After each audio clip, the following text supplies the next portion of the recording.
but that doesn't make them. Well, that's Sorry. weird. Yeah, I just did that. I forgot to do it earlier. So yeah, Oh. no, I think that, and what we're looking at here also with, again, not without the elitism, is that there are human beings.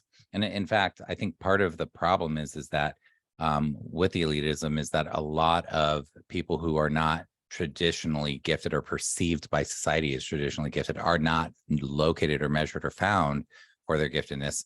And then what you're saying, like people perceive the disabilities and the giftedness differently. However we perceive it, what we really need to work towards in perception of it is, what is this particular human being's needs? How can we meet these needs? And when you have a gifted kid who's not being challenged, that is not meeting their needs. And when you have somebody with learning challenges who is not getting the accommodations they need, that is not appropriate.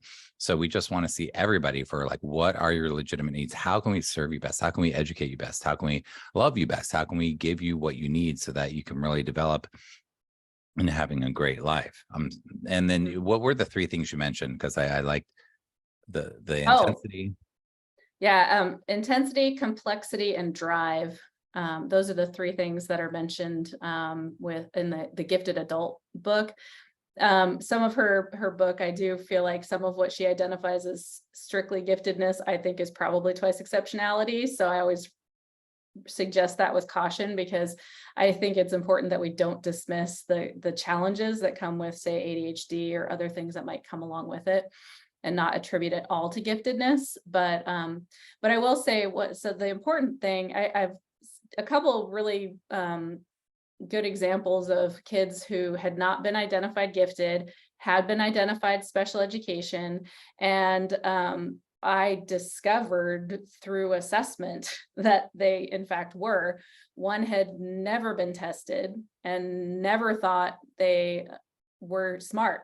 And after they were like unquestionably gifted. And when I said something about it, they were like, oh, well, I always thought I wasn't very smart because it was harder for me to do things than other people. But now I just know I need more challenge to engage my brain.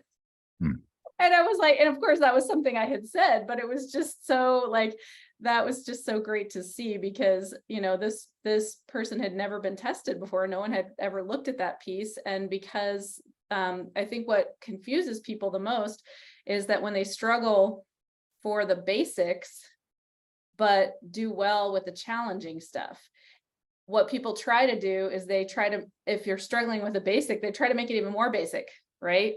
And that's where we get in trouble, because if you try to make it even more basic, then it's not going to engage their brain, and then they're going to check out, and then they're going to find it difficult. And so it seems counterintuitive that the way to get them more engaged is actually to make it more challenging. And people don't understand that. A lot of times teachers especially don't understand that. And so that's kind of where been my challenge in the education system, because I work both as a school psychologist and with adults as well. Is that idea of like, well, if I can't do these basic things, how can I be smart? Yeah. And I think you could argue also like that it should be appropriately challenging. Like there could be, let's say, a twice exceptional person where there are areas where it is too challenging. It is not appropriate, and giving them more challenges not. And Exactly. It's an area that they are lacking skills. And then there's an area where they need a lot more challenge. And in gifted world, we have the concepts of compaction and acceleration, two very important concepts of how to do curriculum. But cool. Well, let's talk a little bit about burnout. So how might you define burnout? Should we start with a little definition of it? What does it do to you or to a kid? Well, burnout, I feel like, and it's another term that has really struck me is actually I would call it executive functioning burnout, right? So not just for gifted kids, but also for a lot of neurodivergent kids experience burnout, where it's just the level of effort that it takes to get through school, the amount of executive functioning that it takes to get through school or work makes you crash. So for me, for example, starting in 8th grade, that first year, I cried like every day for the last half of my 8th grade for a period of time. And ever since then, every spring, I would experience this sort of, it felt to me like kind of a low grade depression. And I finally realized it's really a burnout, like every year at the end of every school year. And that's one of the reasons why I went into the education system, is because I needed my summers off. I needed that time to recuperate. And then the last couple of years, I haven't really had that. And so that's where I've been in this like super extended burnout for the last few years. But so for just general neurodivergence, there's that end of burnout where you're just, the amount of executive functioning to function just drains you, and you're exhausted at the end of the day. And then, but when you keep pushing, then you crash. And both with various executive functioning issues and with giftedness as well, we also can tend to be all or nothing. So we really like dive in head first, give it 100%, and then we crash, and there's really little in between. So that crash is kind of the burnout piece. When it comes to the gifted kid burnout, there's also that additional pressure that is put on us from that label when we're told, oh, you're gifted, you're so smart, you have so much potential. Thank you, but I probably can cringe at that term, right, or at that expression, because people say, oh, you have so much potential, why aren't you living up to your potential, why aren't you doing this? And so that a lot of adults or teens, they get to this point where they just can't live up to those expectations anymore, because they've pushed themselves, and they just can't do it anymore. Or they hit a wall where their skills are no longer fitting their environment. And so they feel like they can't do it or they're not smart because they can't do that setting, whether it's college, whether it's high school, whether, whatever that level is. And I feel like the pressure has never been greater than it is now, because so much is vying for attention in so many ways. And there's just more for the brain to have to work within the world. So yeah, I always said that like I felt like I always had to work 10 times harder than everybody. I feel like I still do. It's 10 times harder than everybody else to do the same thing. I was joking earlier today, maybe it's 8 times harder now because I have better executive function skills, but certain things are really hard for me. Live recalling things instantly, like, and communicating well, like, okay, I can do that, fine. Other things are really taxing on my brain. And then it really can have a massive impact on me. And then when we see kids who, and thank you for saying that about, you've got so much potential, like, oh my gosh, it's as if we expect them to, all this achievement, expect them to do so much. It's as if you pile more on, that's more valuable. And so often, and Debbie Reaver and I talk about this a lot, less is more. I mean, it's just insane what kids have to like do today to supposedly succeed. So when somebody has burnout, I guess when we start to identify that a kid is burnout or is getting burnout, and now we're starting the school year, so maybe we can talk about, what do you do if a kid's burnout? And then proactively, it's the beginning of the school year, is there anything that you find yourself repeating all the time that people can do proactively as we approach a school year to help prevent or lessen burnout? And I'll mention one. A lot of times with college students, I tell them to take less classes, and if you can, in high school as well.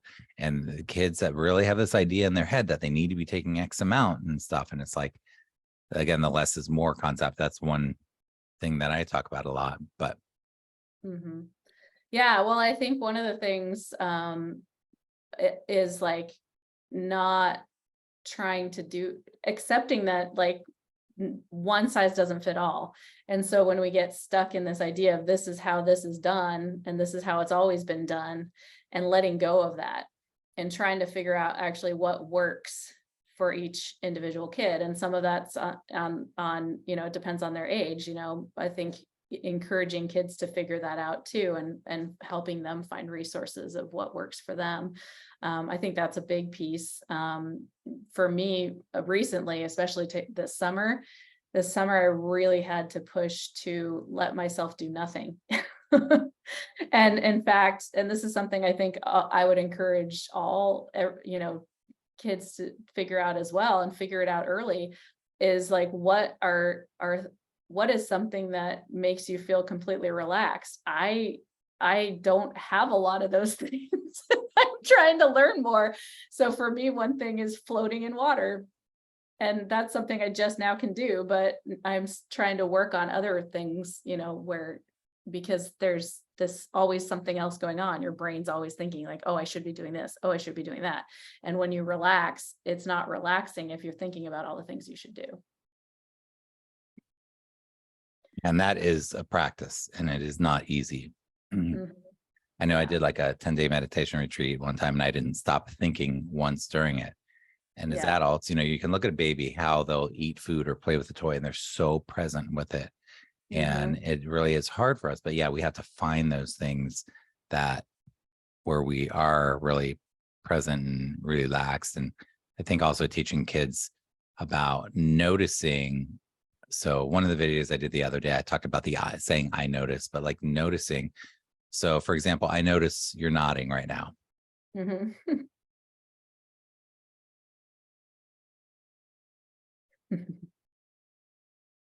And I'm just leaving wait time to see if you say something, Mhm. because that, and I'm kind of illustrating how to use the wait time, and also to say I notice. But like, I notice your body language. Like, I notice your shoulders look fairly relaxed. You look a little bit maybe like you're pulling them up. So anyhow, like I would say, I don't know what you noticed in me. We just had fires the other day. I don't think I even realized how stressed out I am. And every year after the summit, I hit a depression for a week or two. And Mhm. with fires the other day, like I got very emotional yesterday because I had a traumatic fire when I was younger and blah blah. And Mm. I just know that I feel great right now. It's so good to see you. I'm so excited, um, but I'm gonna hit a depression Yeah. because I Yeah. am burnout. And Yeah. sometimes I think it's so normal, and that worries me for kids. Like, I can handle it, Yeah. blah blah. I know my limits, but for kids, like, Yeah. they think it's normal to live like this, and and Yeah. Well, and that's actually a really good point you made there, because it brings me to cycles, like thinking about cycles. And this is something, here I am almost 48, and I'm just now like realizing, oh, maybe this whole like I'm gonna rest in the summer thing isn't working for me. Because I didn't have my full summers the last 2 years. And so I've just been pushing through the last couple of years. So this is really the hardest burnout I've ever had. And it's because I was relying on my summers too much as my decompression time. And by not having that the last few years, it really has brought attention to my cycles during the school year. And so this year I had to be much more conscious of like, okay, during this time of the year, this is all I can expect for myself. Like the bare minimum. This is what, if I am just getting done the bare minimum, that is good. And I know this about myself. I know this is a time of year that's really hard for me. And so knowing those cycles and how your cycle is, whether it's the yearly cycles or your specific tasks that you're doing or things like that. Another thing that's been really helpful for me that I think it would be helpful for students as well is I'm learning like when my brain how my brain functions at different times of my burnout cycle. So for example, this year words weren't coming very easily to me. And so I was doing more visuals. And so I started creating all these visual tools and stuff, which has been great. But then my glasses prescription changed. And so I started getting headaches from that too. So I had to stop everything for a couple of months.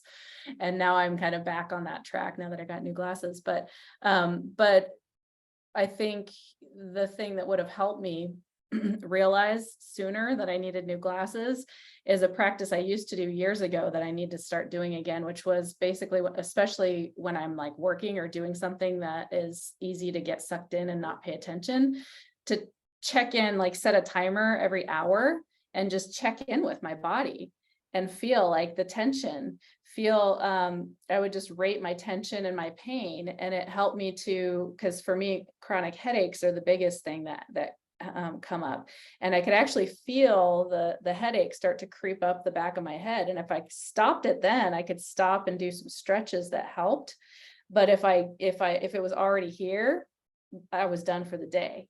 So I think checking in regularly with your body is another big one. Yeah. And I think that's a good, we got to wrap up in a second, but Yeah. that's a good place to Yeah. stop, is that, and that goes back to the I notice thing. When we say to our kids, Yeah. I notice this, I notice your shoulders are doing this, your jaw is doing this, your voice sounds like this. I notice you look happy. I notice that, I notice this thing, you look relaxed doing this thing, like helping them notice what's going on in their own nervous system and body and voice and things like that, so that they can be connecting the dots and be able to articulate, oh yeah, I've had this happen before. I have this need right now, and kind of like you said, like I'm at a point where the days like today are an anomaly because of everything going on, but like I can work, let's say I'm working or something, I can notice what's going on with me and be like, okay, the words are hard right now. I need to stop and go take a walk or completely be done with work for the day or whatever. And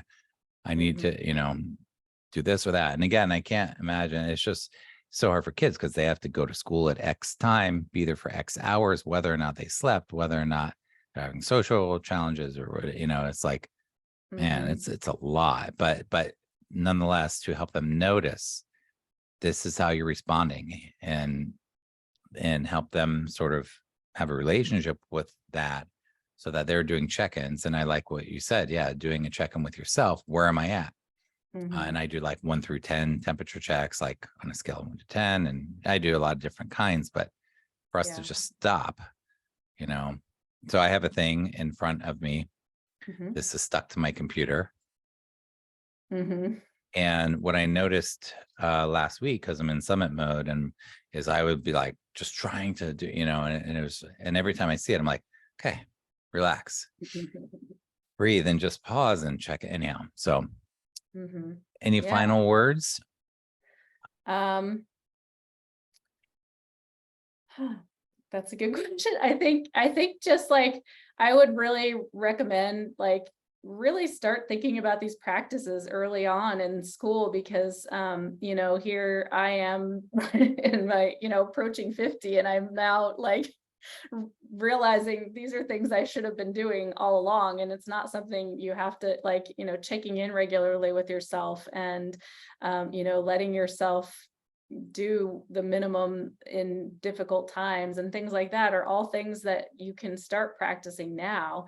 And I think if we are proactive, it can help prevent more extreme versions of burnout. Right on. Awesome. Well, thanks, Aurora. Yeah, thank you. And thank you, everybody, for being here. Take care, everybody.